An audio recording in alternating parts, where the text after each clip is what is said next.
As the dusk settles, an eerie spectacle unfurls on the outskirts of town.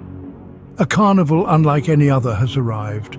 Its peculiar workers, draped in shadows, move with an uncanny grace as they assemble the attractions, their faces hidden under the wide brims of their hats.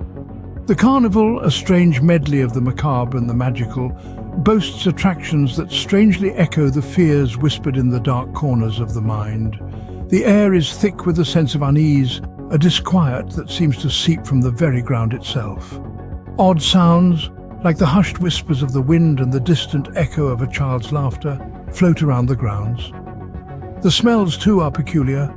The sweet scent of cotton candy intertwining with a heavy metallic scent that leaves a bitter taste on the tongue. And so, the stage is set.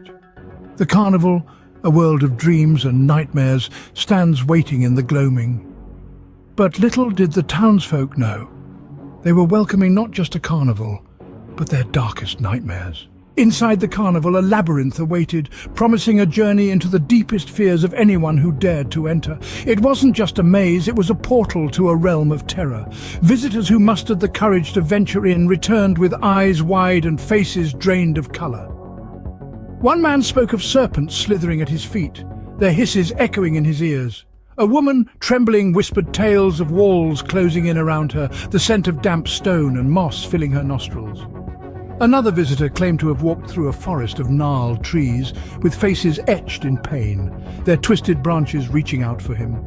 The labyrinth seemed to have a mind of its own, a sinister architect that knew just how to twist and turn its path, leading each person deeper into their own personal nightmares. No one who entered the labyrinth came out the same. But were these mere illusions, or something far more sinister? At the heart of the carnival, a puppet master held the strings, his marionettes dancing to a tune only he could hear. This puppeteer was not your everyday entertainer. He was a figure draped in mystery, his face hidden behind a grotesque mask, his eyes gleaming with an eerie light. The puppet master's marionettes were a spectacle of their own. Carved with meticulous precision, they moved with an uncanny fluidity that was almost human. Their glassy eyes seemed to follow you as you wandered around the carnival. Their painted smiles twisted into expressions of silent horror. They danced, they swirled, they leapt, all at the command of their master. Their movements casting long, ominous shadows that seemed to stretch out towards the unsuspecting visitors. Yet the puppet master himself was an enigma. He was a puppeteer, yes, but it seemed as if some unseen force was guiding his hands, making the puppets dance to a tune that was not his own. But who was pulling the puppet master's strings? A haunting melody echoed through the carnival grounds, drawing visitors towards an ancient carousel. This wasn't your typical carousel with its worn-out paint and eerie glow. The horses, once vibrant and joyful, now bore a grim expression, their eyes seeming to hold 1,000 untold stories. The carousel had a hypnotic allure, its tune weaving an irresistible spell that entranced all who heard it. But alongside this fascination, there pulsed a chilling undercurrent of dread. It was as if the very air around it held its breath, creating a heavy silence, broken only by the discordant notes of its ceaseless melody. Tales began to circulate among the carnival goers, whispers of visitors lured by the carousel's enchanting music. They would mount the ghostly steeds, laughter echoing around the carnival grounds. But as the carousel spun faster and the music crescendoed, they would vanish, leaving behind nothing but the echo of their laughter and an empty horse.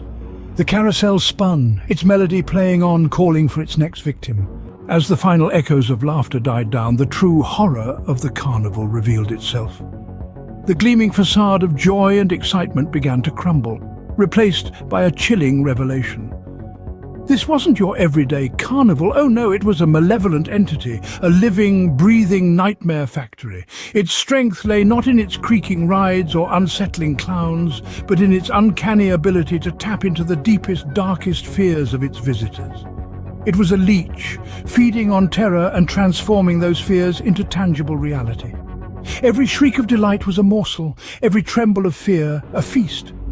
And as quickly as it had arrived, it vanished with the break of dawn, leaving behind a town forever scarred. The laughter and joy, now a distant echo, replaced by a chilling silence and a lingering dread. As the dawn broke, the carnival vanished as mysteriously as it had arrived, leaving behind a town forever scarred by its visit.